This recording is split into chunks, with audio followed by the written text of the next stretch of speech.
Chandu brother మన కొరకు సిద్ధపరిచిన ఆ పవర్ పాయింట్ ప్రెజెంటేషన్ కూడా ఆయన రెడీగా పెట్టి ఉన్నారు. మనము ఏమేమి కవర్ చేసామో అవన్నీ కూడా మనం దాటి వచ్చేసాము. 9th స్లైడ్ వరకు వచ్చాము. ఈ దినం నుంచి 10th స్లైడ్ నుంచి బ్రదర్ చూపిస్తారు.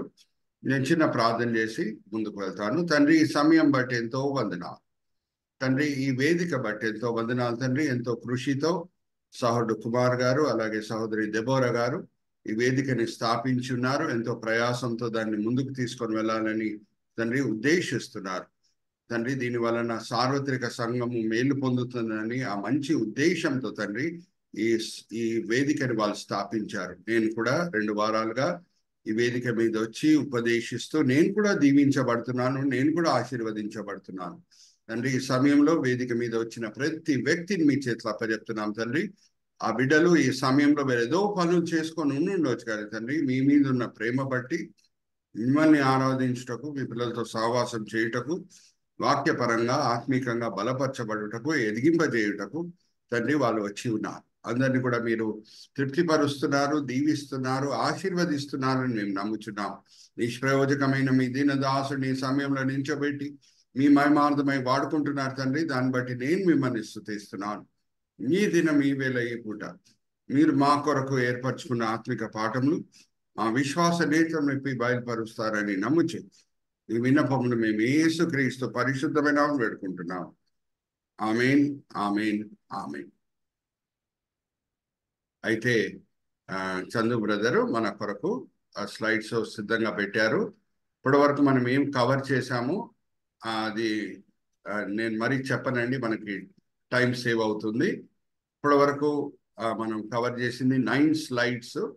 ముఖ్యమైనది ఏంటంటే, నేను మరీ మీకు గుర్తు చేసేది, ప్రకటన గ్రంథంని మనము సులభంగా అర్థం చేసుకోవాలంటే ప్రకటన గ్రంథం 1వ అధ్యాయం 19వ వచనంని మనం ఆధారం చేసుకొని ముందుకు సాగాలి.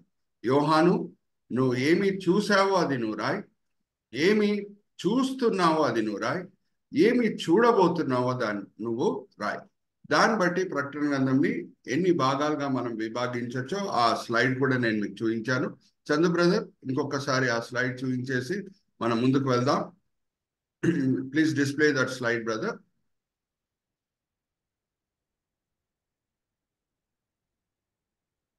చందు బ్రదర్ చూపిస్తున్నారు చూడండి. 2 ప్రాముఖ్యమైన వచనాలు, ఒకటి మోటివేషనల్, ఒకటి ఫౌండేషనల్. దేన్ని బట్టి ప్రకటన గ్రంథం మనం చదవాలి అనేది ఇది మనం ఆల్రెడీ చూసాము. దేవుడు ప్రకటిస్తున్నాడు ఏమనంటే, ఈ పుస్తకం మీరు చదివితే మీరు దీవించబడతారు. ఈ పుస్తకంలో ఉన్న మాటలన్నీ కూడా మీరు విని దాన్ని అమలుపరిస్తే మీరు దీవించబడతారనే ఆ వాగ్దానం ఉంది. అదే మనల్ని ప్రోత్సహించాలి ప్రకటన గ్రంథము చదువుట. Next foundation, this is motivational verse. దాని తర్వాత ఫౌండేషనల్ వర్స్ కూడా పోయిన వారం మనం చూసామండి. Chandu brother, let's go to the next slide. అదే నేను ఆల్రెడీ మీతో పంచుకున్నాను.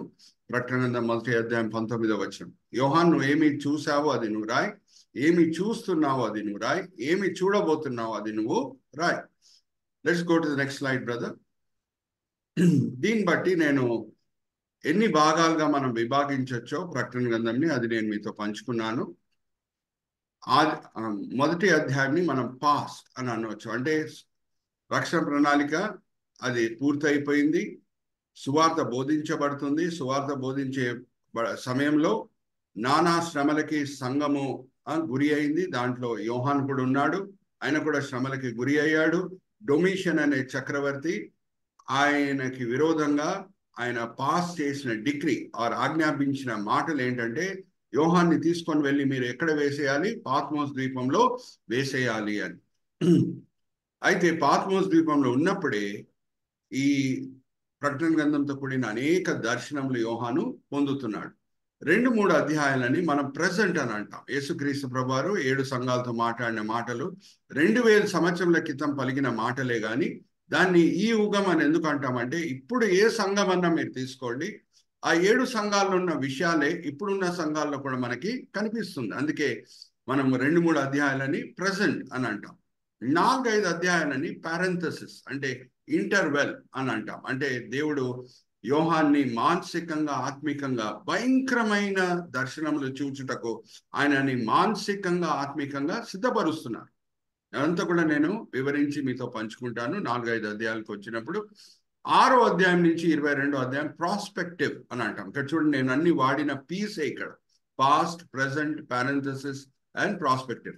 దీన్ని ఇంగ్లీష్లో అలిటరేషన్ అని అంటారు. అంటే sub headings beginning with the same alphabet ని ఇంగ్లీష్లో ఏమంటారంటే అలిటరేషన్. ఏదన్నా క్రియేటివ్గా ఉంటే మనసులో అది ముద్రింపబడుతుంది. ఆ ముద్రింపబడుటకు ఇంకా సులభంగా ఉంటుంది ఏదన్నా క్రియేటివ్గా ఉంటే. అందుకే నేను అన్ని సబ్ హెడింగ్స్ కూడా సేమ్ ఆల్ఫాబెట్తో ప్రారంభమయ్యే సబ్ హెడింగ్స్ నేను వాడుతున్నాను. Past begins with the letter alphabet P, అలాగే present begins with the alphabet P, parenthesis begins with the alphabet P. Prospective అంటే రాబోయే దినంలో ఏమి జరగబోతుందో దాంతో కూడిన దర్శనములు దేవుడు యోహాన్కి 6వ అధ్యాయం నుంచి 22వ అధ్యాయంలో చూపిస్తున్నారు. జస్ట్ మీరు అందరు కూడా సేవకులు అవ్వాలనే నా కోరిక. అందరూ ఎక్కడున్నారో ఆమెను చెప్పండి. అయితే ఒక పుస్తకమే ఉంది. ఆ పుస్తకం పేరే ప్రసంగి.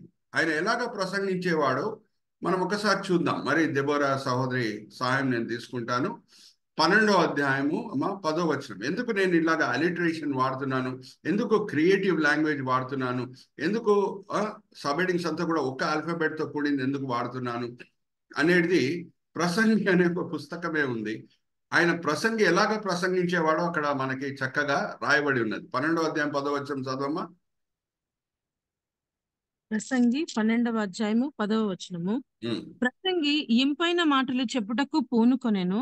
ఇంపైన మాటలతో ఆయన ప్రసంగించెను. హల్లెలూయా, ప్రైజ్ ద లార్డ్. హీబ్రీ భాషలో వాడబడిన పదం ఏంటంటే షెఫెత్. షెఫెత్ అంటే words of delight, words of delight, creative language. ఇప్పుడు సింపుల్ ఎగ్జాంపుల్ నేను మీ ముందు తీసుకొని వస్తున్నాను. ఈరోజు మదర్స్ డే, అవునా? సో సొలొమోన్ రాజువే సామెతల గ్రంథం కూడా రాశాడు. సామెతల గ్రంథం కూడా రాశాడు. ఇంకా చెప్పాలి అని అంటే 31వ అధ్యాయంలో మనకు ఒక కవిత్వం కనిపిస్తుంది. మదర్స్ డే కాబట్టి నేను చెప్తున్నాను. మనం స్లైడ్కి వెళ్దాము. అంటే ఆ ఇంపైన మాటలు, క్రియేటివ్ లాంగ్వేజ్ ఎలాగా ప్రసంగి వాడాడు అనేది. హీబ్రీ భాషలో 22 ఆల్ఫాబెట్స్ ఉన్నాయి. ఎన్ని ఆల్ఫాబెట్స్ ఉన్నాయి? 22 ఆల్ఫాబెట్స్ ఉన్నాయి. మన ఏబిసి అని అంటాం కదా, దాంట్లో అలెఫ్, బేత్, గిమే. ఏకి ఈక్వలెంట్ అలెఫ్, బికి ఈక్వలెంట్ బేత్, అలాగే సికి ఈక్వలెంట్ గిమేల్. అలాగే చివరి ఆల్ఫాబెట్ నేను వచ్చేస్తున్నాను, జెడ్. దానికి ఈక్వలెంట్ హీబ్రీ భాషలో ఏంటంటే తో, TAW. ఇప్పుడు అదే సామెతల గ్రంథంలో సొలొమోన్ రాజు ఆయన ఎలాగా పుస్తకం రాశాడు అని అంటే, ఒకసారి మనం చూస్తే 31వ అధ్యాయంలో జ్ఞానంతో కూడిన ఒక భార్య గురించి రాయబడి ఉంటుంది. 31వ అధ్యాయంలో 10వ వచనం నుంచి, జాగ్రత్తగా వినండి, 10వ వచనం నుంచి చివరి వచనం వరకు 22 వచనాలు మనకు కనిపిస్తాయి. ఎన్ని వచనాలు కనిపిస్తాయి? 22 వచనాలు.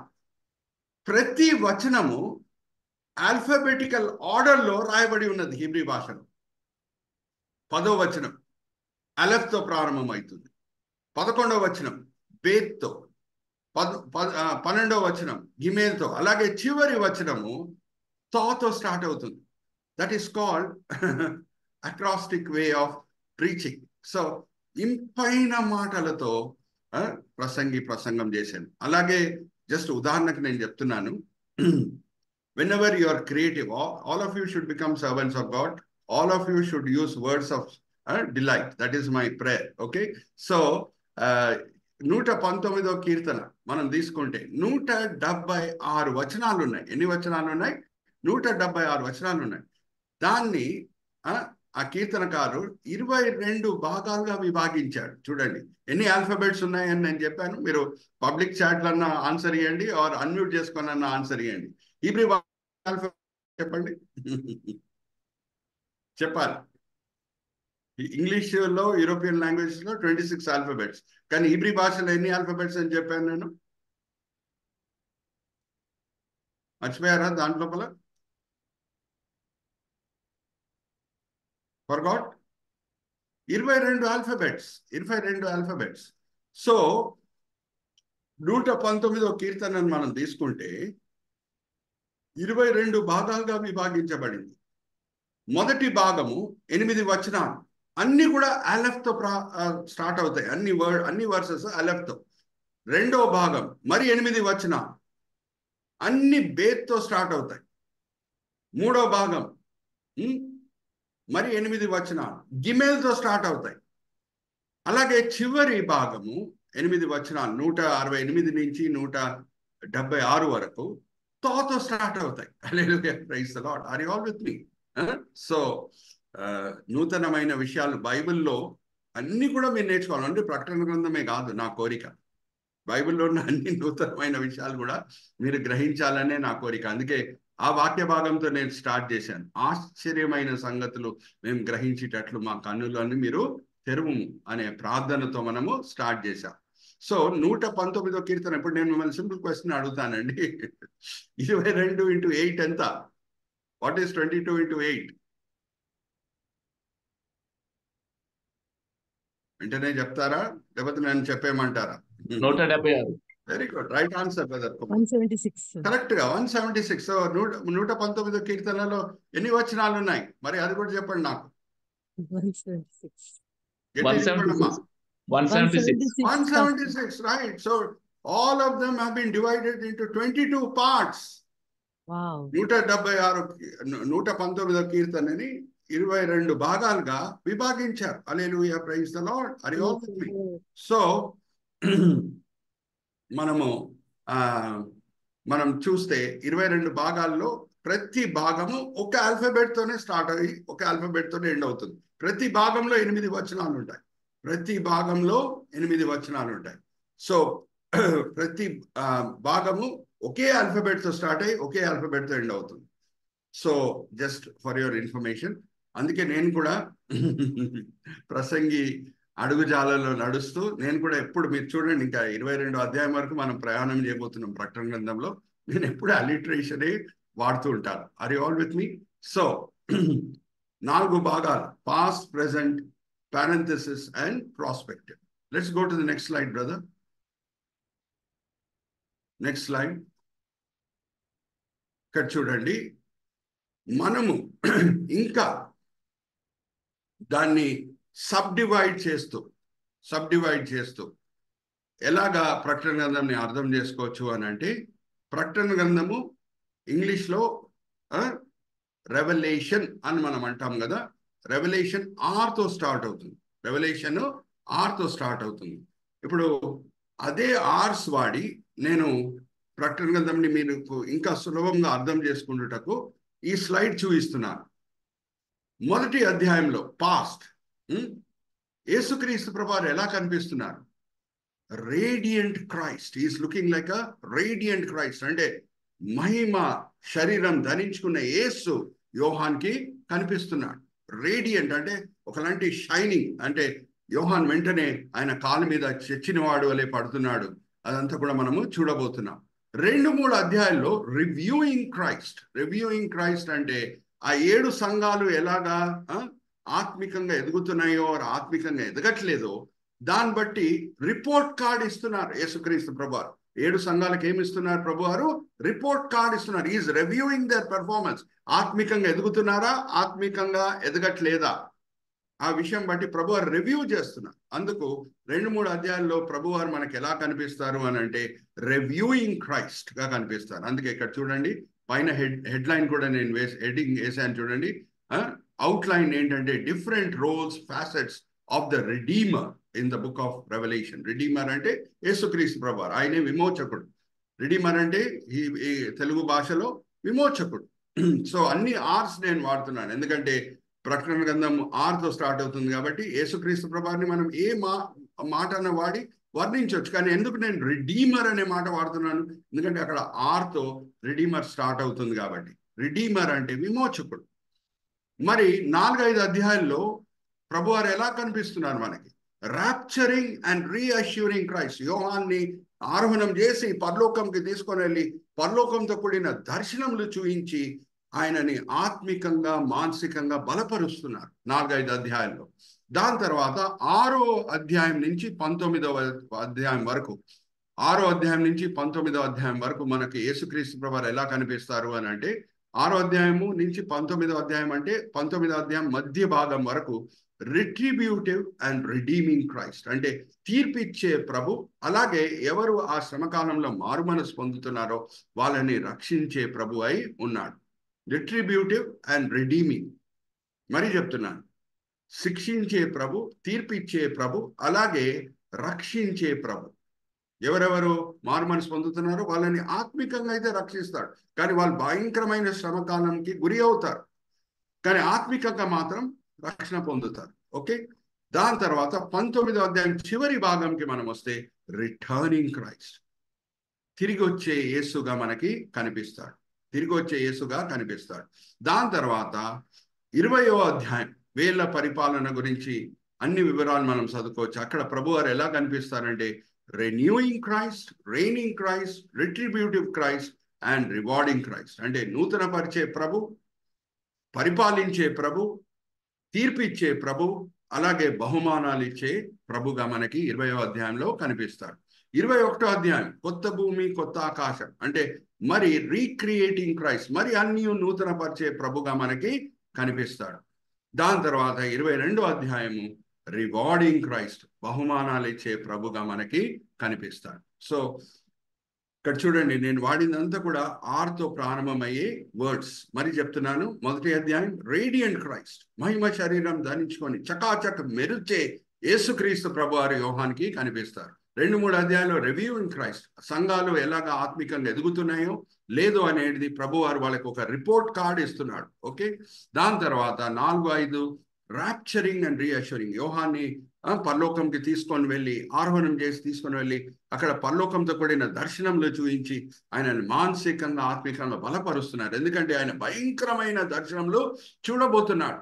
ఉదాహరణకు నేను చెప్తున్నాను, చిన్నప్పటి నుంచి యోహాను దావీద్ గోలియాత్ని చంపుట చూస్తాడా, లేకపోతే గోలియాత్ దావీద్ని చంపుట చూస్తాడా? చిన్నప్పటి నుంచి దావీదు విన్న కథలు, యోహాను విన్న కథలు, ఆయన కూడా సమాజ మందిరంకి వెళ్తాడు. యూదుల చర్చ్ పేరు ఏంటంటే సమాజ మందిరం. వాళ్ళకు కూడా సండే స్కూల్ అనేది ఉంటుంది. సండే స్కూల్ ఉండదు కానీ సాటర్డే స్కూల్ ఉంటుంది. వాళ్ళు ఆ శనివారము దేవుణ్ణి ఆరాధిస్తారు. చిన్నప్పటి నుంచి ఆయన వినే కథలు ఎలాగుంటాయి? దావీద్ గోలియాత్ని ఓడగొట్టటమా, లేకపోతే గోలియాత్ దావీద్ని ఓడగొట్టటమా? దావీదు గొలియాతును ఓడగొట్టడం. అదే కదా. కానీ ఇప్పుడు ఎటువంటి దర్శనంలో చూడబోతున్నాడంటే దుష్టుడైన క్రీస్తు విరోధి పరిశుద్ధులతో యుద్ధం చేసి వాళ్ళని ఓడగొట్టడం, అటువంటి దర్శనములు చూడబోతున్నాడు. మానసికంగా కలవరము యోహాను హృదయంలో కలుగుతుందని దేవునికి తెలుసు. అందుకే ఆ 4-5 అధ్యాయాల్లో మనం గమనిస్తే ఆయన పరలోకంకి తీసుకొని వెళ్ళి సరి అయిన దర్శనం చూపిస్తున్నాడు. అన్ని కూడా నా స్వాధీనంలో ఉంది యోహాను, నువ్వు దిగులు పడకు, నేను సింహాసనం ఆసీనుడై ఉన్నాను, సింహాసనంతో కూడిన దర్శనం దేవుడు చూపిస్తున్నారు, నేను అదోనాయి దేవుడై ఉన్నాను అని నా స్వాధీనంలో ఉంది. తాత్కాలికంగా దుష్టులు పరిశుద్ధులను ఓడగొట్టవచ్చు, కానీ చివరి విజయము పరిశుద్ధులది. Hallelujah, praise the Lord. Are you all with me? ఆ క్రీస్తు విరోధి పరిశుద్ధులతో యుద్ధం చేసి ఓడగొట్టడం, ఆ వాక్య భాగం కూడా చదివిస్తానండి. ఒకసారి సహోదరి దెబోరా గారు ఆర్ జయమాల సిస్టర్ ఎవరైనా ఇద్దరిలో ఎవరైనా ఒకరు చదవండి. మా ప్రకటన గ్రంథం 13వ అధ్యాయము 4వ వచనం నుంచి చదవండి అమ్మా. Okay pastor.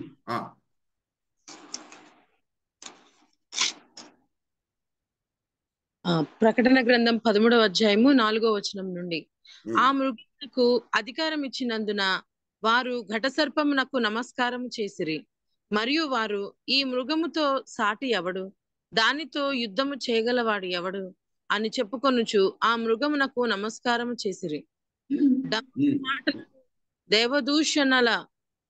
దేవదూషణలను పలుకు ఒక నోరు దానికి ఇయ్యబడెను.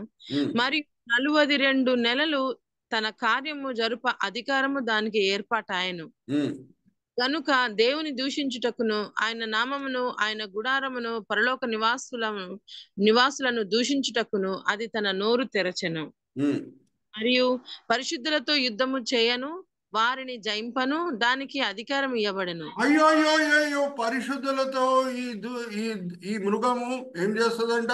యుద్ధం చేస్తుందంట, పరిశుద్ధులను ఓడగొడుతుందంట. ఏ బాబోయ్ బాబోయ్. అయితే ఇటువంటి దర్శనంలో యోహాన్ చూడబోతున్నాడని దేవునికి తెలుసు. సో మానసికంగా, ఆత్మికంగా మనం 4-5 అధ్యాయాలు అన్ని వివరాలు చూడబోతున్నాము. దేవుడు ఆయనను బలపరుస్తున్నాడు. అందుకే రాప్చరింగ్ అండ్ రీఅష్యూరింగ్ క్రైస్ట్ అని మనం అంటున్నాం. Brother Chandra, let's go back to the slide. అయితే 6వ అధ్యాయం నుంచి మనం గమనిస్తే 19వ అధ్యాయం వరకు రిట్రిబ్యూటివ్ అండ్ రిడీమింగ్ క్రైస్ట్, అంటే తీర్పిచ్చే ప్రభు. అక్కడే మనం చూస్తాం 21 తీర్పులు దేవుడు ఈ లోకం మీద పంపిస్తున్నాడు. 7 ముద్రల తీర్పు, 7 బూరల తీర్పు, 7 పాత్రల తీర్పు. మరి చెప్తున్నా, ఎన్ని తీర్పులు? టోటల్గా 21. దాన్ని మనం విడివిడి చేస్తే 7 ముద్రల తీర్పు, 7 బూరల తీర్పు, 7 పాత్రల తీర్పు. అందుకే రిట్రిబ్యూటివ్ క్రైస్ట్. రిట్రిబ్యూషన్ అంటే శిక్షించే ప్రభు, ఆ తీర్పు ఇచ్చే ప్రభు. ఇంకా అలాగే రిడీమింగ్ క్రైస్ట్ ఆల్సో ఏం చేస్తున్నాడంటే ఎవరెవరు ఆ సమయంలో మారు మనసు పొందుతారో వాళ్ళని ఆత్మికంగా రక్షిస్తాడు, పరలోకంకి తీసుకొని వెళ్తాడు. 19వ అధ్యాయం చివరి వచనాల్లో రిటర్నింగ్ క్రైస్ట్, రెండో రాకడ అప్పుడు జరుగుతుంది. అర్మగదాన్ యుద్ధంలో క్రీస్తు విరోధిని యేసుక్రీస్తు ప్రభువారు అక్కడ ఓడగొడతారు. దాని తర్వాత 20వ అధ్యాయంలో వేల పరిపాలనతో కూడిన వివరాలన్నీ కూడా మనం చదువుకోవచ్చు. భూమిని మొదట్లో నూతన పరుస్తాడు, దాని తర్వాత పరిపాలిస్తాడు, దాని తర్వాత మరి చివరిలో మనం గమనిస్తే తీర్పిచ్చే ప్రభుగా మనకు కనిపిస్తాడు, బహుమానాలు ఇచ్చే ప్రభుగా మనకి కనిపిస్తాడు 20వ అధ్యాయం చివరి వచనాల్లో. దాని తర్వాత 21వ అధ్యాయంలో కొత్త భూమి కొత్త ఆకాశంని నేను చూచి తిని అని యోహాన్ రాస్తాడు. మరి గాడ్ ఇస్ రీక్రియేటింగ్ ఎవ్రీథింగ్, నూతన పరిచే ప్రభుగా మనకి కనిపిస్తాడు. మరి 22వ అధ్యాయంలో బహుమానాలు ఇచ్చే ప్రభుగా మనకి కనిపిస్తాడు. సో ఇదంతా కూడా నేను ఎట్లా అట్టిపండు స్కిన్ తీసి నోట్లో పెడతారో పిల్లలకి, అలాగా నేను మీకు చాలా ఈజీగా ఉండాలి ప్రకటన గ్రంథం అర్థం చేసుకుంటా అనేది ఇంత. అందుకే ఈ అవుట్లైన్ అంతా కూడా నేను మీకు ఇస్తున్నాను. నాలో ఏ గొప్పతనం లేదు. నేను 5 సంవత్సరాలు దేవుని దగ్గర కనపెట్టి నేర్చుకున్న పాఠంలే నేను మీతో పంచుకుంటున్నాను. 5 సంవత్సరాలు నాకు పట్టింది ఈ పవర్ పాయింట్ ప్రజెంటేషన్ రెడీ చేయడానికి. అంతా కూడా దేవుని కృపనే, దేవునికే మహిమ కలుగును గాక. ఆమేన్. అయితే నెక్స్ట్ స్లైడ్కి మనం వెళ్దాం. 2 approaches as we go along. ఒకటి వచ్చి మ్యాక్రోస్కోపిక్ అప్రోచ్, ఇంకొకటి మైక్రోస్కోపిక్. మ్యాక్రోస్కోపిక్ అంటే పాత నిబంధనలో కూడా ఉన్న మాటలు కూడా మనము ఏంటో ప్రకటన గ్రంథంతో కూడింది అదంతా కూడా మనము కలిసిమెలిసి చూస్తాం. మైక్రోస్కోపిక్ అంటే ఓన్లీ ప్రకటన గ్రంథంతో కూడిన ఆ వచనాల అర్థం మాత్రమే మనము తీసుకుంటాం. మరి చెప్తున్నా, మ్యాక్రోస్కోపిక్ అప్రోచ్, మైక్రోస్కోపిక్ అప్రోచ్. ఉదాహరణకు నేను చెప్తున్నాను, ప్రకటన గ్రంథం 4వ అధ్యాయానికి మనం వస్తే దేవుని సింహాసనం ముందు 4 మృగాలు మనకు కనిపిస్తాయి, ఆర్ 4 జీవులు మనకు కనిపిస్తాయి. ఒక జీవి సింహం వలె ఉంటది, ఒక జీవి మనిషి వలె ఉంటది, ఒక జీవి పక్షిరాజు వలె ఉంటది, ఇంకొక జీవి సింహం వలె ఉంటది. మరి దానికి పాత నిబంధనకి ఏంటి కనెక్షన్ అనేది మీకు ప్రశ్న ఏర్పడవచ్చు. అక్కడ వచ్చినప్పుడు నేను అన్ని కూడా మీకు వివరంగా పంచుకుంటాను. ఎందుకు ఆ 4 జీవులే కనిపిస్తున్నాయి దేవుని సింహాసనం ముందు అనేది అన్ని వివరాలు మనము చూడబోతున్నాం. So that is called macroscopic.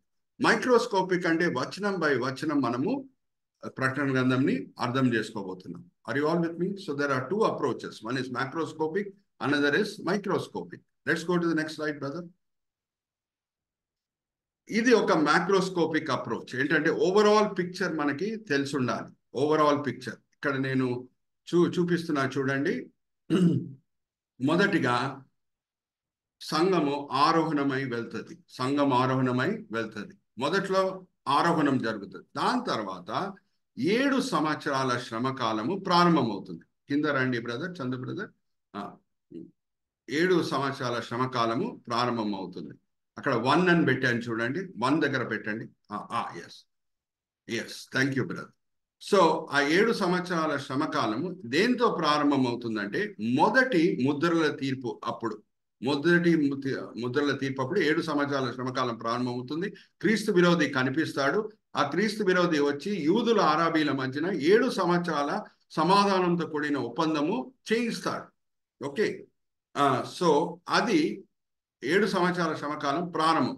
ఈ 7 సంవత్సరాల శ్రమకాలంలో మొదటి 3.5 సంవత్సరాలు బ్రదర్, అక్కడ ఇట్లా కర్సర్ పెట్టి చూపిస్తూనే వెళ్ళండి. ఇంకా ముందుకు వెళ్ళిపోండి, మధ్యకి వచ్చేయండి. అక్కడ వచ్చేయండి. Stop they. అక్కడ మనం గమనిస్తే ఆ 3.5 సంవత్సరాల్లో క్రీస్తు విరోధి యూదులకి స్నేహితుడుగా నటిస్తాడు. ఎలా నటిస్తాడంటే స్నేహితుడుగా నటిస్తాడు. వాళ్ళ వెల్విషర్గా కనిపిస్తుంటాడు వాళ్ళ దృష్టిలో. కానీ ఆ 3.5 సంవత్సరాల తర్వాత చనిపోయి తిరిగి లెగుస్తాడు. 13వ అధ్యాయానికి మనం వచ్చినప్పుడు మీకు అంతా కూడా అర్థమవుతుంది. క్రీస్తు విరోధి చనిపోయి తిరిగి లెగుస్తాడు.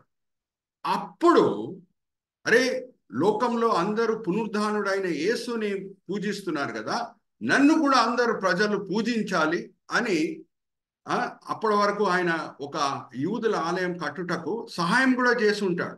ఆ యూదుల ఆలయం లోపలే కూర్చొని నన్ను మీరు పూజించండి అని అన్నప్పుడు యూదులు ఆయనకు విరోధంగా తిరుగుబాటు చేస్తారు. సో మొదటి 3.5 సంవత్సరాల్లో క్రీస్తు విరోధి యూదులకి స్నేహితుడుగా కనిపిస్తాడు. కానీ నెక్స్ట్ 3.5 సంవత్సరాల్లో ఎప్పుడు యూదులు ఆయనకు విరోధంగా తిరుగుబాటు చేస్తారో, నిన్ను మేము పూజించము, మేము దేవుణ్ణి పూజిస్తామని వాళ్ళు ఎప్పుడు నిర్ణయం తీసుకొని ఎదిరిస్తారో, నానాహింసలోకి వాళ్ళని నానాహింసలు వాళ్ళ మీద తీసుకొని వస్తాడు. వాళ్ళని బాగా ఇబ్బంది పెడతాడు. అయితే చివరి దినముల్లో ఆయన యెరూషలేంని ముట్టడి వేస్తాడు. పెద్ద సైన్యం తీసుకొని వచ్చి యూదులందరినీ కూడా చంపి వేసేయాలి అని అన్నప్పుడు 2000 సంవత్సరాల క్రితం తునికరించిన మెస్సయ్య వైపు యూదులు చూసి ప్రార్థన చేస్తారు. ప్రార్థన చేసినప్పుడు యేసుక్రీస్తు ప్రభువు రెండో రాకడ జరుగుతుంది. ఆర్మగదోన్ యుద్ధం జరుగుతుంది. అక్కడ క్రీస్తు విరోధిని ఓడగొట్టి క్రీస్తు విరోధిని ప్రభువారు నరకంకి తోసి వేసేస్తారు. దాని తర్వాత వేళ్ల పరిపాలన. బ్రదర్, మిలీనియం మీద ఒకసారి కర్సర్ పెట్టి చూపించండి. Millennium, very good, thank you brother.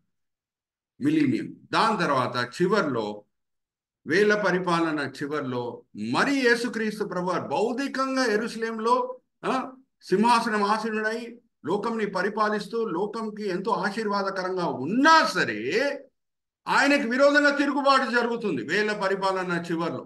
అప్పుడు గోగు మెగాగ్ యుద్ధం జరుగుతుంది. కింద చూపిస్తున్నా చూడండి, గోగు మెగాగ్ యుద్ధం. దాని తర్వాత ధవల సింహాసనం తీర్పు. దాని తర్వాత బ్రదర్ ధవల సింహాసనం తీర్పు. దాని తర్వాత మరి కొత్త భూమి కొత్త ఆకాశం. అరే, యేసుక్రీస్తు ప్రభువారు భౌతికంగా యెరూషలేంలో సింహాసనం ఆసీనుడై పరిపాలించే సమయంలో కూడా ఆయనకు విరోధంగా తిరుగుబాటు జరుగుతుందా? జరుగుతుంది. ఎందుకు జరుగుతుంది?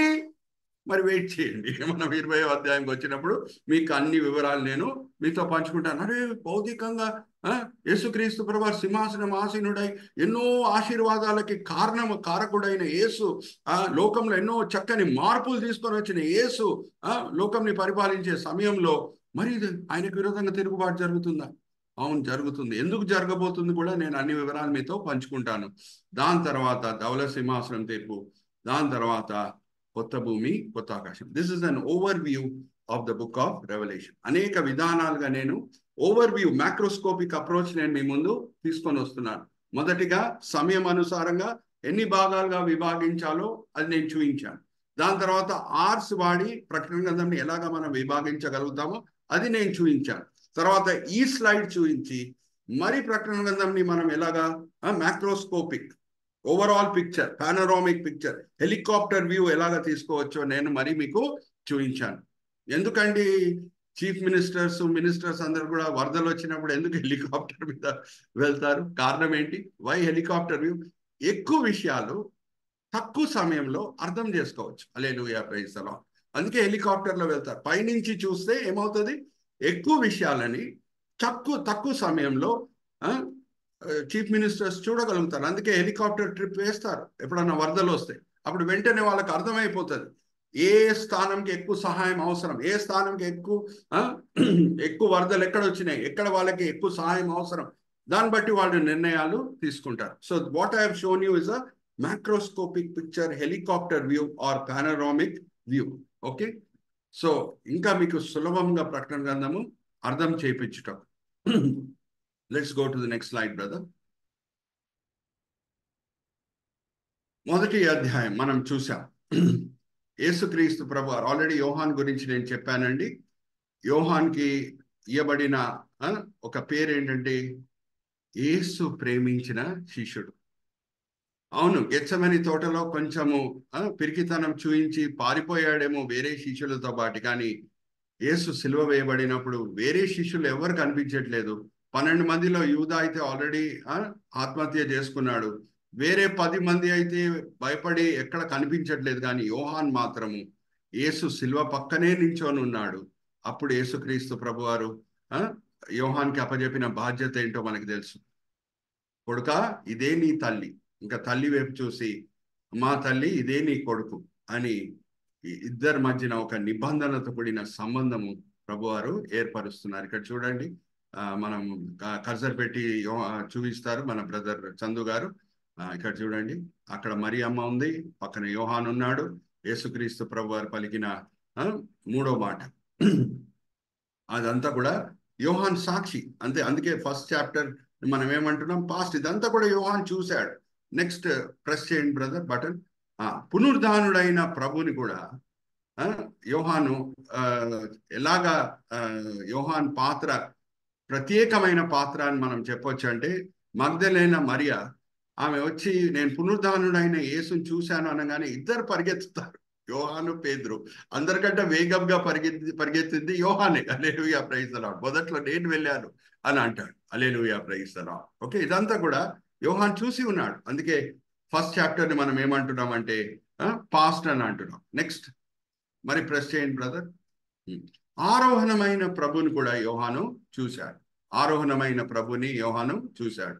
ఇంకా నెక్స్ట్, ఆరోహణమైన తర్వాత 10 దినముల తర్వాత పరిశుద్ధాత్మ దేవుడు శిష్యుల మీద దిగి వచ్చుట, వాళ్ళు గొప్ప ప్రసంగం చేయుట, ఆ పెంతెకోస్తు దినమున 3000 ఆత్మలు రక్షింపబడుట, అదంతా కూడా యోహాను దానికి సాక్షి అయి ఉన్నాడు. ఓకే, ఆయనే అనుభవించాడు పరిశుద్ధాత్మ శక్తిని, ఆయనే రుచి చూశాడు.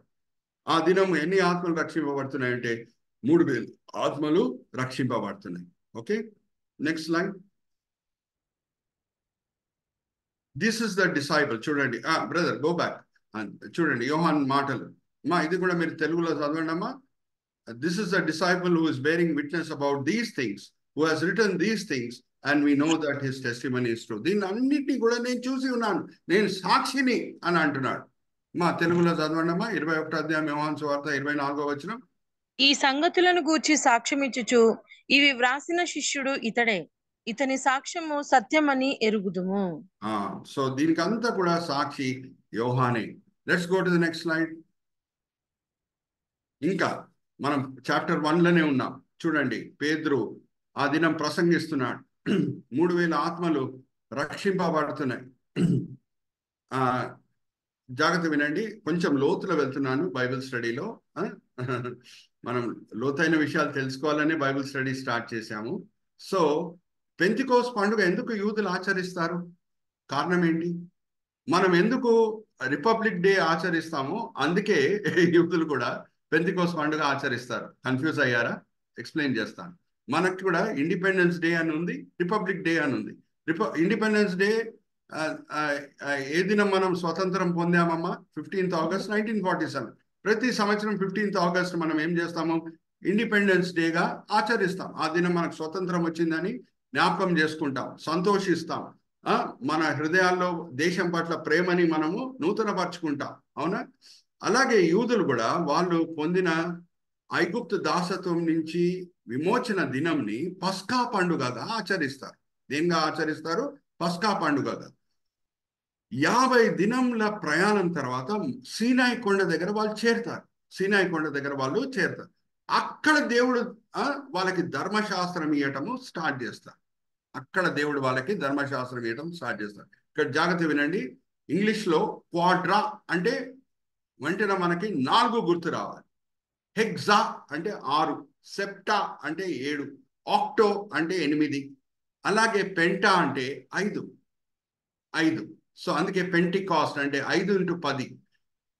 50 దినముల తర్వాత ఏ దినం వాళ్ళు ధర్మశాస్త్రం పొందారు అని జ్ఞాపకం చేసుకొని యెరూషలేంకి వచ్చారో ఆ దినమే ఆత్మ ఇయ్యబడుతుంది. Hallelujah, praise the Lord. Are you all with మీ?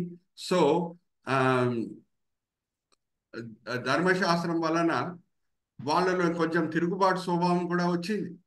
దేవుడు ఏమన్నా చేయమని అంటే వెంటనే హృదయం, మన మనస్సు తిరుగుబాటు స్వభావం ఏం చేస్తుందంటే దేవుని ఆజ్ఞలకి విరోధంగానే ప్రవర్తించాలని మనల్ని లోపల నుంచి ప్రోత్సహిస్తుంటారు. మన తిరుగుబాటు స్వభావం ఎలాగుంటుందంటే దేవుడు ఆజ్ఞలు చూడంగానే ఇంకా దానికి విరోధంగా తిరుగుబాటు చేయాలని లోపల నుంచి ఆ తిరుగుబాటు స్వభావం మనలో ఆ ప్రేరేపణ, తిరుగుబాటుతో కూడిన ప్రేరేపణ పుట్టిస్తుంది. అందుకే పౌలు భక్తుడు అంటాడు, అక్షరము చంపును, ఆత్మ జీవింపచేయును. హల్లెలూయా, ప్రైజ్ ది లార్డ్. అక్షరము చంపును, ఆత్మ జీవింపజేయును. దాంతో కూడిన వాక్య భాగం కూడా మనం చదువుకుందామమ్మా. అమ్మా దెబోరా గారు 2 కొరింథీ 3:6 చదవండి అమ్మా. 2 కొరింథీ 3:6. అలాగే సహోదరి జయమాల గారు నిర్గమకాండం 32వ అధ్యాయం 28వ వచనంతో సిద్ధంగా ఉంటారు. జయమాల సిస్టర్ 22:28తో నిర్గమకాండం సిద్ధంగా ఉంటారు. సహోదరి దెబోరా గారు మాత్రం ఇప్పుడు 2 కొరింథీ 3:6 చదువుతారు. 2 కొరింథీ 3వ అధ్యాయం 6వ వచనం. ఆయనే మమ్మను క్రొత్త నిబంధనకు అనగా అక్షరమునకు కాదు గాని ఆత్మకే పరిచారకుల మౌటకు మాకు సామర్థ్యము కలిగించి ఉన్నాడు. అక్షరము చంపును గాని ఆత్మ జీవింపజేయును. అక్షరం ఇయ్యబడినప్పుడు వాళ్ళలో ఆ తిరుగుబాటు స్వభావం వలన వాళ్ళు పాపం చేసి విగ్రహారాధన చేసి ఎంతమంది చనిపోయారంట? మా చదవండి అమ్మా. 32వ అధ్యాయం 28వ వచనం. లేవీయులు మోషే మాట చొప్పున చేయగా ఆ దినమున ప్రజలలో ఇంచుమించు 3,000 మంది కూలిరి. 3,000 మంది కూలిరి. మించుమించు పెంతెకోస్తు దినమున, ఆత్మ ఇయ్యబడిన దినమున మించుమించు 3,000 మంది రక్షింపబడిరి. హల్లెలూయా, ప్రైజ్ ది లార్డ్. ఉందా అలాగే? చదువుదాం, తీయండి. అపోస్తల కార్యం 2వ అధ్యాయం 40వ వచనం. 2వ అధ్యాయం 40వ వచనం చదవండి అమ్మా. ఎంతమంది రక్షణ పొందిరి? అపోస్తల కార్యములు 2వ అధ్యాయము 4వ వచనం. 40వ వచనం. ఓకే పాస్టర్ గారు.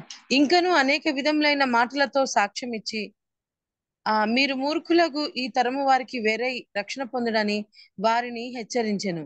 కాబట్టి తరువాత వాక్యము అంగీకరించిన వారు బాప్తిస్మం పొందిరి. ఆ దినమందు ఇంచుమించు 3,000 మంది చేర్చబడిరి. హల్లెలూయా, ప్రైజ్ ది లార్డ్. ఎగ్జాక్ట్ గా మ్యాచ్ అవుతుందా? 3,000 కరెక్ట్ గా మ్యాచ్ అవుతుంది కదా.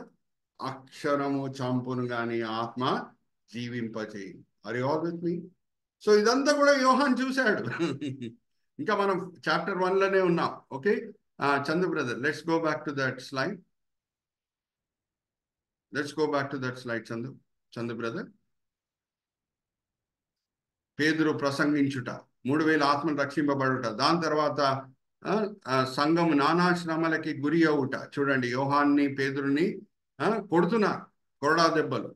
చూడండి వాళ్ళ ఈపులు ఎలాగా గాయపరచబడినవి. బ్రదర్ జస్ట్ కర్సర్ పెట్టి చూపించండి. యోహాను పేతురు ఎలాగా గాయపరచబడుతున్నారు. యూదుల నాయకులు వాళ్ళకి విరోధంగా ఇచ్చిన తీర్పు బట్టి వాళ్ళకి కొరడా దెబ్బలు. ఒక జ్ఞాపకం పెట్టుకోండి, మనం ఆత్మలని రక్షిస్తున్నాము అని అంటే ఎవరో ఒకరికి చాలా ఇబ్బంది కలుగుతుంది. ఆ వ్యక్తి ఎవరు? అన్మ్యూట్ చేసుకొని చెప్పండి. సాతాను. Very good, right answer. Simple ఉదాహరణ నేను చెప్తున్నాను, జాగ్రత్త వినండి. దావీదు గోలియాతో యుద్ధం చేయడానికి వెళ్ళే సమయంలో ఇంకా సౌలు దావీద్కి శత్రుగా మారలేదు. ఇంకా ఈర్ష్య అనేది ఆయన మనసులో పుట్టలేదు దావీద్ పట్ల. సో కొంచెం కంగారుతో కూడిన మాటలు దావీద్తో పలుకుతున్నాడు. ఏమనంటే, నువ్వు చిన్నవాడివి, అజానుభావుడితో నువ్వు ఎలాగ యుద్ధం చేస్తావు అని అన్నప్పుడు దావీద్ పలికిన సాక్ష్యం జాగ్రత్తగా వినండి. నేను గొర్రెల కాపరి అయి ఉన్నప్పుడు ఏ మృగం అన్నా, ఏ సింహం అన్నా, ఏ ఎలుగుబండి అన్నా వచ్చి నా గొర్రెని తీసుకొని వెళ్ళే సమయంలో, నోటిలో పట్టుకొని తీసుకొని వెళ్ళే సమయంలో నేను ఆ మృగం వెనకాల వెళ్ళి, ఆ సింహం ఆ ఎలుగుబండి వెనకాల వెళ్ళి నా గొర్రెని దాని నోటి నుంచి లాగినప్పుడు, అది నా మీద దుంకినప్పుడు, దాని దవడను బట్టి చీల్ చేశాడు, అది వేరే సంగతి. కానీ పాయింట్ ఏంటంటే, ఎప్పుడు ఆ సింహం అన్న ఎలుగుబండి అన్న దావీద్ మీద దుగ్గుతుంది. దావీద్ చేతులు కట్టుకొని నా గొర్రెని తీసుకపోని నాకేం సమస్యనే లేదు అంటే దావీదుకి ఏ ఆపద కన్నా దావీదు ఏ ఆపద కన్నా గురి అవుతాడమ్మా? అడుగుతున్నా మిమ్మల్ని. ఈమెన్ ఆన్సర్ నో. లేదు లేదు పాస్టర్ లేదు. నో. కానీ ఎప్పుడు ఆయన ఆపదలకు గురి అవుతున్నాడు. వెళ్ళి ఆ గొర్రెని ఆ సింహం నోటి నుంచి లాగినప్పుడు, ఆ ఎలుగుబండి నోటి నుంచి లాగినప్పుడు, ఆర్ యు ఆల్ విత్ మీ? అరే వీళ్ళు ఏమన్నా హత్య చేశారా? పాపం పౌలు పేతురు వ్యభిచరించారా? దొంగలించారా? అరే సువార్త బోధిస్తున్నారు, ఆత్మల్ని రక్షిస్తున్నారు. చూడండి కొరడా దెబ్బలకి గురి అయ్యారు. ఇంకా brother, let's go back to the slide show. అప్పుడు ఇంకా అన్ని హింసలకి గురి అవుతూ you can enlarge it brother. Patmos ద్వీపంకి యోహాన్ని పంపివేసేస్తున్నారు. ఇంకా అక్కడైతే యూదుల నాయకులు కాదు దానికి కారణము, దానికి రోమా చక్రవర్తి అయిన డొమిషియన్ కారణం. యోహాన్ని పాత్మోస్ ద్వీపంకి చెరలో పంపివేయుట. బ్రదర్ పాత్మోస్ ద్వీపం మీద ఒక్కసారి కర్సర్ పెట్టి చూపించండి.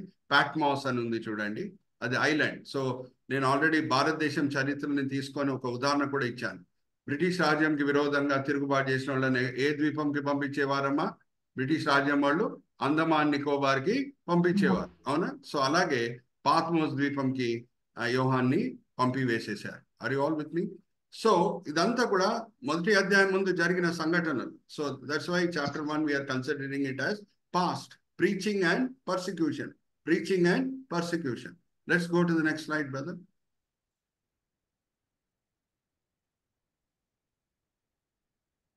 Next slide.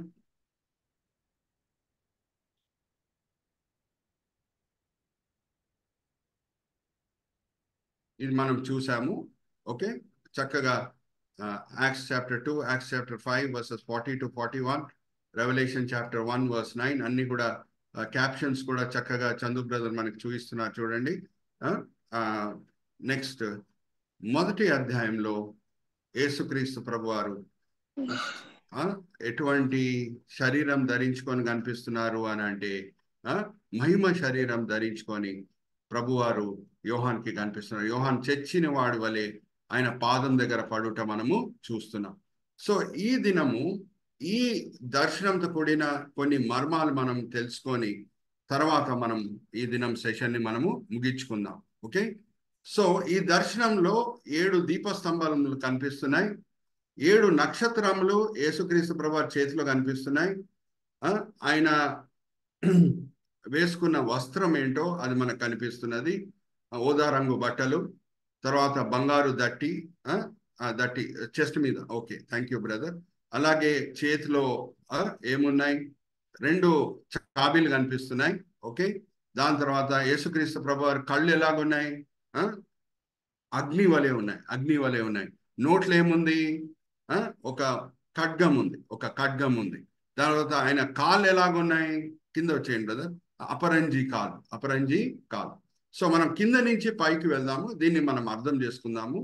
అపరంజి కాళ్ళు ఎందుకు అని అంటే ఆయనకు విరోధంగా తిరుగుబాటు చేసే వాళ్ళు, ఆయనకు విరోధంగా పనిచేసే వాళ్ళు, ఆయన శత్రులని ప్రభువారు తొక్కివేయగలుగుతారు. హల్లెలూయా, ప్రైజ్ ది లార్డ్. అందుకే అపరంజి కాళ్ళు. దాని తర్వాత మనము చూస్తే ఊదా రంగు బట్టలు. ఊదా రంగు అని అనగానే జాగ్రత్తగా వినండి. నెక్స్ట్ స్లైడ్ లో నేను చూపిస్తాను బ్రదర్.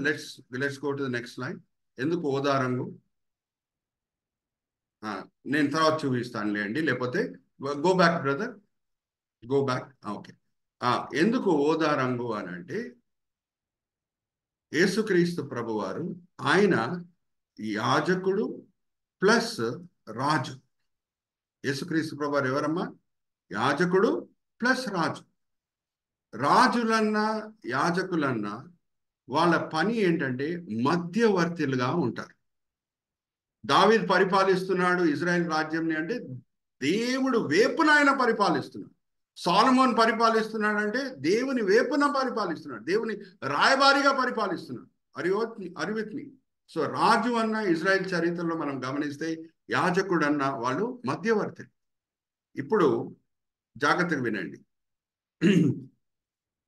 ఇప్పుడు యాజకుడైన యేసు ఆయన మధ్యలో నిల్చొని ఉంటే ఇటువైపు పాపులు ఉన్నారు, ఇటువైపు పరిశుద్ధమైన దేవుడు ఉన్నారు. జాగ్రత్త వినండి, ఇటువైపు పాపులు ఉన్నారు, ఇటువైపు పరిశుద్ధమైన దేవుడు ఉన్నారు. ఓకే, సో పరిశుద్ధుడైన దేవుణ్ణి సూచించే రంగేంటి? పాత నిబంధనలో మనం చూస్తాం. అందుకే నేను మ్యాక్రోస్కోపిక్ వ్యూ అన్నాను. అంటే మనం పాత నిబంధనలు కూడా కలుపుకొని మనం నేర్చుకుంటాం అనమాట. ఒకసారి 15వ అధ్యాయము సంఖ్యాకాండము చివరి 4 వచనాలు చదివినిపించండి అమ్మా. యూదులకి దేవుడు ఆజ్ఞాపించింది ఏంటి? వాళ్ళ బట్టల్లో నీల రంగు అనేది ఎప్పుడు కనిపిస్తూనే ఉండాలి అని అంట. ఆ నీల రంగు దేన్ని సూచిస్తుందంటే పవిత్రతని సూచిస్తుంది. ఒకసారి చదవండమ్మా. 15వ అధ్యాయం సంఖ్యాకాండం చివరి 4 వచనాలు. సంఖ్యాకాండం 15 చివరి 4 వచనాలు.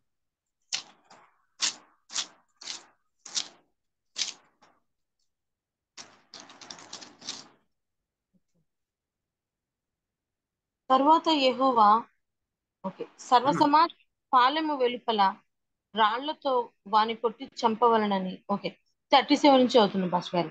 మరియు యెహోవా మోషేకు ఇలాగ సెలవిచ్చెను, నీవు వీళ్ళతో ఇట్లనుము, వారు తమ తరతరములకు తమ బట్టల అంచులకు కుచ్చులు చేసుకొని అంచుల కుచ్చుల మీద నీలి సూత్రము తగిలింపవలను. నీల సూత్రములు తగిలించవలను. నీల అంటే బ్లూ కలర్.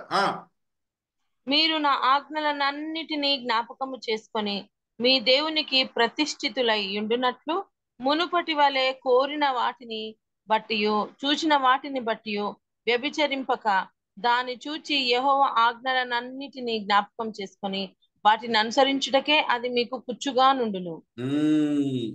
నీల రంగు ఎందుకంటే అది పవిత్రమైన రంగు. నీల రంగైన ఆకాశం అవతలు ఉన్న దేవుడిని ఎప్పుడన్నా వాళ్ళ బట్టల్లో కలరే సూచిస్తుంది.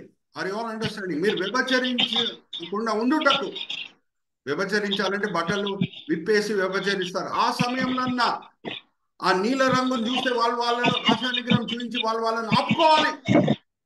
నీల రంగు దేన్ని సూచిస్తుందంటే దేవుని పవిత్రమైన కలర్ని అది సూచిస్తుంది. పవిత్రతకి సూచన నీల రంగు.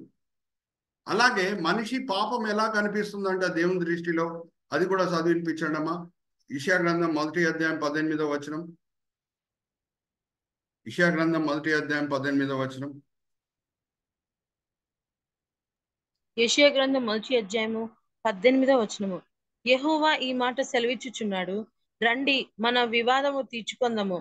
మీ పాపములు రక్తము వలె ఎర్రనివైనను అవి హిమము వలె తెల్లబడును, కెంపు వలె ఎర్రనివైనను అవి గొర్రెబొచ్చు వలె తెల్లని వగును. థ్యాంక్ యూ మా, థ్యాంక్ యూ సో మచ్ మా. ఇప్పుడు జాగ్రత్తగా వినండి. ఇక్కడ ఎవరైనా పెయింటర్స్ ఉంటే బాగుండును, లేకపోతే ఏం ప్రాబ్లం లేదు, మనం అందరం కూడా నేర్చుకుంటున్నాం. ఇటువైపు నీల రంగు ఉంది, పవిత్రతని సూచిస్తుంది. ఇటువైపు ఎర్రని రంగు ఉంది, అది పాపంని సూచిస్తుంది. మీ పాపంలో ఎర్రగా ఉన్నా సరే అని అంటున్నారు దేవుడు. ఎర్రగా ఉన్నా సరే, హిమ్మం వలె ఎర్రగా ఉన్నా సరే అని అంటున్నారు. ఓకే, నీల రంగుని ఎర్ర రంగుని మిక్స్ చేయండి. మిడిల్ రంగు ఓదా రంగు. హల్లెలూయా, ప్రైజ్ ది లార్డ్. మిడిల్ రంగు ఏంటి? ఓదా రంగు. హల్లెలూయా, ప్రైజ్ ది లార్డ్. అందుకే రాజులు, యాజకులు యూదుల చరిత్రలో మనం గమనిస్తే ఓదా రంగు బట్టలు వేసుకునేవారు. యేసుని కూడా ఎక్కిరించే సమయంలో, సిలువ వేయబడే ముందు ఎక్కిరించే సమయంలో ఏ బట్టలు ఆయనకి ధరించారంట? ఒకసారి తీయమ్మా. మార్క్స్ వార్త 15వ అధ్యాయం 18వ వచనం. మార్క్స్ వార్త 15వ అధ్యాయం ఎందుకు ఆ బట్టలే ఎందుకు యేసుక్రీస్తు ప్రభువారు కి వేయాలి వాళ్ళు? ఒకసారి తీయండి. 15వ అధ్యాయం 18వ వచనం. మార్క్స్ 18వ వచనము. యూదుల రాజా నీకు శుభం అని చెప్పి ఆయనకు వందనము చేయసాగిరి. 17వ వచనంలో ఉంది భాష గారు. ఆయనకు ఊదా రంగు వస్త్రము తొడిగించి ముండ్ల కిరీటమును ఆయన తల మీద పెట్టి. చదవమ్మా. యూదుల రాజా నీకు శుభం అని చెప్పి ఆయనకు వందనం చేయసాగిరి. యూదుల రాజా అని గేలి చేస్తున్నారు. ఏ బట్ట ధరించి, ఏ బట్ట ఆయనకి ఇచ్చి, ఆర్ ఏ బట్టతో ఆయనని ధరించి గెలి చేస్తున్నారు? ఓదా రంగు. అది అండర్స్టాండింగ్? ఎందుకంటే యూదుల రాజులందరూ కూడా ఓదా రంగు బట్టలు వేసుకునేవారు. యేసు యాజకుడు రాజు. యాజకుడు రాజు అంటే మధ్యవర్తి. Are you understanding? ఎక్కడుంది యేసుక్రీస్తు ప్రభువారు రాజు ఇంకా యాజకుడు అని? ప్రవచనం మనం చూద్దాం. తీయండి, జకర్యా గ్రంథం 6వ అధ్యాయం 12వ వచనం. కొంచెం లేట్ అవుతుంది కానీ ఈ దర్శనంని మనం ముగించిన తర్వాతనే మనం క్లోజ్ చేద్దాం. ఓకే, 9:05 అవుతుంది. ఏం కంగారు పడకండి. దేవుని వాక్యము చుంటే తేనె దానికంటే మధురమైనది. ఓకే ఓకే ఓకే ఓకే అయితే ఒకసారి తీయండమ్మా. జకర్యా గ్రంథం 6వ అధ్యాయం 12వ వచనం. యేసుక్రీస్తు ప్రభువారితో కూడిన ప్రవచన. ఆయన రాజువు యాజకుడు. ఆయన రాజువు యాజకుడు. ఒకసారి చదవమ్మా. 4వ అధ్యాయము 16వ వచనం. జకర్యా గ్రంథం 6వ అధ్యాయం 12వ వచనం అమ్మా. 12వ వచనం. దూరముననున్న వారు తెగులు చేత చతురు, దగ్గరనున్న వారు ఖడ్గము చేత కూలుదురు. శేషించి ముట్టడి వేయబడిన వారు క్షామము చేత చతురు. ఈ ప్రకారము నేను వారి మీద నా క్రోధము తీర్చుకొందును. జకర్యా గ్రంథం 12:13 అమ్మా. 6వ అధ్యాయము. జకర్యా గ్రంథం 6వ అధ్యాయము 12-13. అదే చదివాను పాస్టర్ గారు. ఇప్పుడు 13వ వచనం కూడా చదువుతాను. తమ విగ్రహముల మధ్యను తాము కట్టిన బలిపీఠముల చుట్టూను ఎత్తైన. జకర్యా గ్రంథం అమ్మా. జకర్యా గ్రంథం 6వ అధ్యాయము 12-13. ఓకే ఓకే పాస్టర్ గారు, సారీ. 6వ అధ్యాయం 11వ వచనము. 12-13. అతడే యెహోవా ఆలయము కట్టును. అతడు ఘనత వహించుకొని సింహాసనాసీనుడై ఏలును. సింహాసనాసీనుడై అతడు యాజకత్వం చేయగా ఆ ఇద్దరికి సమాధానకరమైన యోచనలు కలుగును. సింహాసనమాసీనుడై యాజకత్వం చేయగా. హల్లెలూయా, ప్రైజ్ ద లార్డ్. సింహాసనమాసీనుడై ఉన్నాడు అంటే రాజు. యాజకత్వం చేయగా అంటే ఆయన యాజకుడు. అది అండర్స్టాండింగ్. ఎందుకు యేసుక్రీస్తు ప్రభు వారికి ఆ ఓదారంగు బాటలు, అది మనం అర్థం చేసుకోవాలి. ఆర్ యు ఆల్ విత్ మీ? ఆయన ఆరోహణమై వెళ్ళిపోయిన తర్వాత దేవుడు ఆయనని కుడి పార్శ్వం దగ్గర కూర్చోబెట్టి యాజకుడుగా, రాజుగా నియమిస్తున్నాడు. ఆయన నామం బట్టి ప్రతి మోకాలు వంగాలి. Hallelujah, praise the Lord. Are you all with me? So అపరంజి పాదంలో ఎందుకు అని అంటే ఆయన శత్రులని ఆయన పాదంతో నొక్కి వేసేస్తాడు. ఓకే, ఎందుకు ఓదారంగు అంటే ఆయన యాజకుడు, రాజు. నెక్స్ట్, కళ్ళు ఎలాగున్నాయంట? అగ్ని వలె ఉన్నాయి. Brother Chandu, let's go to that slide. అగ్ని వలె ఉన్నాయి అంటే Jesus has an x-ray vision. అన్నీ చూచుచున్న దేవుడు. Hallelujah, praise the Lord. వాళ్ళ పేర్లు నేను చెప్పట్లేదు, మీరే నాకు చెప్పాలి. ఇద్దరు భార్యాభర్తలు ఆస్తి అమ్మి వేసేశారు. సంఘం ముందు నటిస్తున్నారు. ఏమనంటే మేము పెద్ద ధారాళంతో కూడిన కార్యం చేస్తున్నాం, మా ఆస్తిని అమ్మి వేసి పేదలకు ఇచ్చుటకు తీసుకొని వస్తున్నాం. ఈ వెరీ గుడ్, వెరీ గుడ్. వాళ్ళ నాటకం అంతా కూడా దేవుడు చూశాడు. Hallelujah, praise the Lord. ఆయన దగ్గర ఏ రహస్యంని దాచిపెట్టడానికి వీల్లేదు. He has an X ray vision. Hallelujah, praise the Lord. He has an X ray vision. Are you all with me? ఒకసారి తీయండి అమ్మా. హీబ్రీయులకు రాసిన పత్రిక 4వ అధ్యాయం 13వ వచనం. బైబిల్స్ అండర్లైన్ చేసుకోండి. ఆయనకు అన్ని కూడా కనిపిస్తుంది.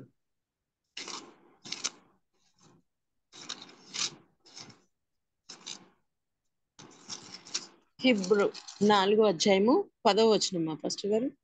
13 అమ్మా. 13వ వచనం. మరియు ఆయన దృష్టికి కనబడని సృష్టము ఏదియూ లేదు. మనం ఎవనికి లెక్క ఒప్ప చెప్పవలసి ఉన్నదో ఆ దేవుని కనులకు సమస్తమును మరుగులేక తేటగానున్నది. మరుగులేక అన్నీ తేటగా ఉన్నది. Hallelujah, praise the Lord. Are you all with me? ఇప్పుడు ఇంకొక విషయం కూడా మనకు తెలిసి ఉండాలి. ఏమనంటే రహస్యంగా పాపం చేసినప్పుడు దేవుడు తీర్పు ఇచ్చినాడు అంటే అది నిజమే, కానీ రహస్యంగా మంచి క్రియలు చేస్తాం చూడండి, ఎవరు చూడని అప్పుడు అది దేవుడు చూసి మనల్ని దీవిస్తాడు. Hallelujah, praise the Lord. Are you all with me? మా కొర్నేలియు గురించి పేతురుకు తెలుసా? నెక్స్ట్ డే బాప్తిజం ఇవ్వబోతున్నాడు కొర్నేలియుకి ఎవరు బాప్తిజం ఇవ్వబోతున్నారు? పేతురు. కొర్నేలియు గురించి ఏమీ తెలియదు ఆయనకి, కానీ కొర్నేలియు చేసే సత్క్రియలని అన్నిటినీ కూడా దేవుడు చూశాడు. Hallelujah, praise the lord. So చూచుచున్న దేవుడు అనగానే అయ్యో రహస్య పాపములు నేను చేస్తే చూసి నన్ను శిక్షిస్తాడని భయపడటం ఎంత అవసరమో, అలాగే రహస్యంగా మనం మంచి క్రియలు చేసినప్పుడు ఏం తప్పట్లు మనం వినపోయినా సరే, ప్రజలు మనల్ని మెచ్చుకోపోయినా సరే, దేవుడు చూస్తున్నాడని మనం సంతోషించాలి. Hallelujah, praise the Lord. Are you all with me? దాని తర్వాత 2 అంచుల ఖడ్గం ఎందుకు? వాక్యం ఏం చేస్తుంది? ద్వితోపదేశ కాండం 28వ అధ్యాయం మనం చదివితే ఆశీర్వాదాలు ఉన్నాయి, ఇంకా శాపాలు కూడా ఉన్నాయి. 2 అంచుల ఖడ్గం. వాక్యం ఏంటి? 2 అంచుల ఖడ్గం. విధేయత చూపించండి, దేవుని చేత ఆశీర్వదించబడండి. అవిధేయులు అవ్వండి, ఆయన శాపాలకి గురి అవ్వండి. ద్వితోపదేశ కాండం 28వ అధ్యాయం అంతా కూడా మనం చదివితే ఏంటి? దేవుని వాక్యమే 2 అంచుల ఖడ్గం. 2 అంచుల ఖడ్గం. అలాగే వాక్యంని మనము 2 అంచుల ఖడ్గం అంటే weapon of defence, weapon of offence గా కూడా వాడవచ్చు. Are you understanding? Weapon of defence, weapon of offence. యేసుక్రీస్తు ప్రభువు శోధనలకి గురి అయినప్పుడు అరణ్యంలో వాక్యంని ఎలాగ వాడాడు? As a weapon of defence. సాతానుడు వచ్చి అంటున్నాడు, అరే ఆకలితో ఉన్నావు కదా, నువ్వు దేవుని కుమారునివి కదా, ఈ రాయలని రొట్టెలుగా మార్చేయి అని అంటే, ఇంకా ప్రభు వారికి తెలుసు ఫాస్ట్ బ్రేకింగ్ టైం ఇంకా రాలేదు, ఆయన ఉపవాసము సమాప్తం చేసే సమయం రాలేదు. మత్తయి సువార్త 4వ అధ్యాయం 11వ వచనం మనం చదివితే దేవదూతలే ఆహారం తీసుకొని వచ్చి ఆయనకి ఇచ్చాయి. ఆ దేవదూతల ఆహారం తీసుకొని వచ్చి ఆయనకి ఇచ్చే వరకు ఆయన ఫాస్ట్ ని బ్రేక్ చేయలేడు. సో ఏం చేస్తున్నాడు? వాక్యంని వాడి సాతాన్ని ఎదిరిస్తున్నాడు. రాయబడలేదా? మనిషి రొట్టె వలన కాదు కానీ దేవుని నోటి నుంచి వచ్చే ప్రతి మాట చేత జీవిస్తాడు. Are you all understanding? It can be an weapon of offense and weapon of defense. Are you understanding? ఇంకా లాస్ట్ టెంప్టేషన్కి వస్తే it is becoming a weapon of offence. సాతానుడు అన్నీ కూడా చూపిస్తున్నాడు. బంగారం, వెండి, రాజ్యములు, నన్ను మొక్కు, ఇదంతా కూడా నీకు ఇచ్చేస్తాను. ద్వితోపదేశ కాండం 6వ అధ్యాయం 13వ వచనం, దేవుని తప్ప వేరే ఎవరిని మొక్కుటకు వీల్లేదని లేఖనం సెలవేయట్లేదా? సాతానుడా ఇక్కడి నుంచి వెళ్ళిపో. Are you understanding? Weapon of offense, weapon of defense. So వాక్యంలన్నీ కూడా పాస్టర్ గారు నేను ఎలాగో గుర్తుపెట్టుకోవచ్చు పాస్టర్ గారు అని నన్ను అడగొచ్చు. ఎందుకంటే 31,000 వాక్యములు ఉన్నాయి. బైబిల్లో ఎన్ని వాక్యములు ఉన్నాయి? 31,000 వాక్యం ఉన్నాయి. పాస్టర్ గారు నేను ఎలా గుర్తుపెట్టుకోవచ్చు పాస్టర్ గారు? సాతానుడు శోధిస్తే నేను దాన్ని వాడాలంటే మరి నేను గుర్తుపెట్టుకోవాలి కదా, ఎలాగ నేను గుర్తుపెట్టుకోవచ్చు అంటే, మన పని మనం చేయాలి, దేవుడి పని దేవుడు చేస్తాడు. మన పని ఏంటి? ఆది కాండం నుంచి ప్రకటన గ్రంథము నమ్మకంగా చదవాలి. ఏ వాక్యంని ఏ సమయంలో మనకు గుర్తు చేయాలో అది దేవుని పని. హల్లెలూయా, ప్రైజ్ ది లార్డ్. ఎక్కడైనా మీరు లేఖనంలో చూస్తే మనం చేసే పని మనం చేస్తే దేవుడు చేసే పని దేవుడు చేస్తాడు. రాతే బాణంలో నీళ్లు నింపండి. రాతే బాణంలో ఉన్న నీళ్ళని ద్రాక్షారసంగా మనం మార్చగలుగుతామా? మార్చలేము. నీళ్లు నింపటం వరకే మన పని. ద్రాక్షారసంగా మార్చుట దేవుని పని. లాజర్ సమాధి ముందు రాయిని తీసివేసేయండి, అంతవరకు మనం చేయగలుగుతాం. చనిపోయిన లాజర్ని లేపగలుగుతామా? అది దేవుని పని. హల్లెలూయా, ప్రైజ్ ది లార్డ్. ఆది కాండం నుంచి ప్రకటన గ్రంథం చదవటం మన పని. సరి అయిన వాక్యంని సరి అయిన సమయంలో గుర్తు చేయటం అది దేవుని పని. హల్లెలూయా, ప్రైజ్ ది లార్డ్. ఉందా లేఖనంలో? అలాగే పరిశుద్ధాత్మ దేవుడు ఏం చేస్తాడంట? యేసుక్రీస్తు ప్రభువు మనకు చెప్పిన మాటలన్నింటినీ కూడా గుర్తు చేస్తాడనే వాగ్దానం ఉంది. ఒకసారి తీయండి, యోహాను సువార్త 14వ అధ్యాయం 27వ వచనం చదవండి అమ్మా. యోహాను సువార్త 14:27.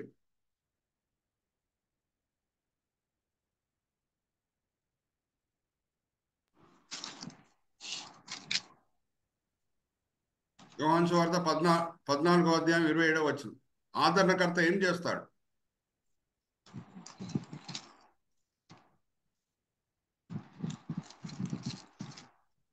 14వ అధ్యాయము 27వ వచనం. శాంతి మీకు అనుగ్రహించి వెలుచున్నాను, నా శాంతినే మీకు అనుగ్రహించుచున్నాను. లోకమిచ్చినట్టుగా నేను మీకు అనుగ్రహించుట లేదు. మీ హృదయంలో కలవరపడనీయకుడి, వెరవనీయకుడి. నేను వెళ్ళి 14:26 నుంచి చదవమ్మా. ఆదరణకర్త అనగా తండ్రి నా నామమున పంపబోవు పరిశుద్ధాత్మ సమస్తమును మీకు బోధించి నేను మీతో చెప్పిన సంగతులనన్నిటినీ మీకు జ్ఞాపకము చేయును. హల్లెలూయా, ప్రైజ్ ద లార్డ్. నేను చెప్పిన మాటలన్నీ కూడా గుర్తు చేస్తాడు. మీ పని మీరు చేయండి. వాక్యమే యేసు, యేసువే వాక్యం. ఆది కాండం నుంచి ప్రకటన గ్రంథం చదవండి. సరి అయిన వాక్యం సరి అయిన టైంలో గుర్తు చేయుట ఇది ఆయన పని. Are you all with me? దాని తర్వాత ఇంకొక భాగం ఏముంది? ఆయన చేతిలో 2 చాబీలు ఉన్నాయి. ఓకే, అది కూడా మనం చూసేసి ముగించేద్దాం. ఆ 2 చాబీలు మరణము ఇంకా పాతాళంకి కీస్ అన్నమాట. మరణము, పాతాళం. చాలాసార్లు మనం అనుకుంటాం పాతాళంకి రాజు సాతానుడు అని. కాదు, ఒక వ్యక్తిని చంపి పాతాళంకి తోసివేయుట సాతానుకి వీలు కాదు. ఆ అధికారం కూడా యేసు దగ్గరే ఉంది. Hallelujah, praise the Lord. Are you all with me? ఆ 2 చాబీలు దేనికి గుర్తు?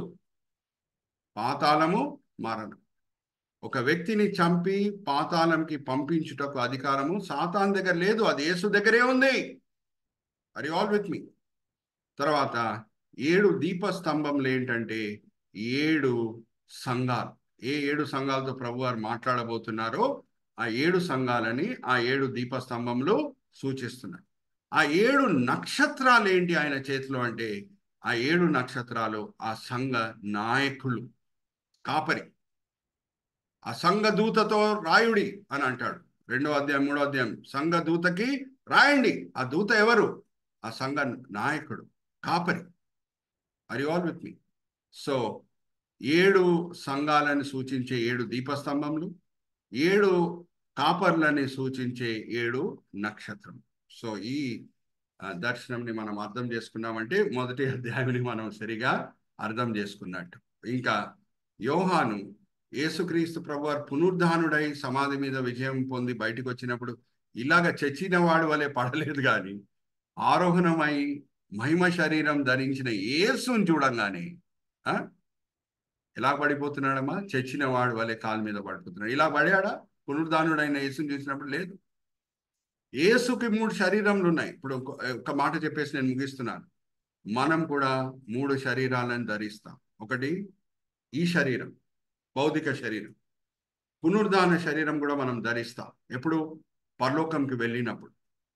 మనం భటక్తివి ఆత్మగా ఉండం. పునరుద్ధాన శరీరంలో కూడా శ్రేష్టమైన విషయాలు ఉన్నాయి. ప్రభువారు ఎక్కడ కనిపించాలో అక్కడ కనిపించగలుగుతారు, ఎక్కడ మాయమైపోవాలో అక్కడ మాయమై అవ్వగలుగుతారు. పునరుద్ధాన శరీరంలో కూడా గొప్పతనం ఉంది.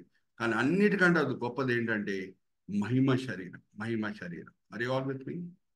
ఇప్పుడు పేతురు, యోహాను అందరికీ కూడా పరలోకంలో పునరుద్ధాన శరీరమే, కానీ కడబూర ఊదినప్పుడు అందరు కూడా మహిమ శరీరం ధరిస్తారు. ఇప్పుడే దేవుడు మహిమ శరీరం ఇచ్చేస్తే అందరికీ మరి కడబూర కొరకు ఎవరు ఎదురు చూస్తారమ్మా? ఎవరు ఎదురు చూడరు. అర్థమవుతుందా? అందుకే మహిమ శరీరం చివర్లు.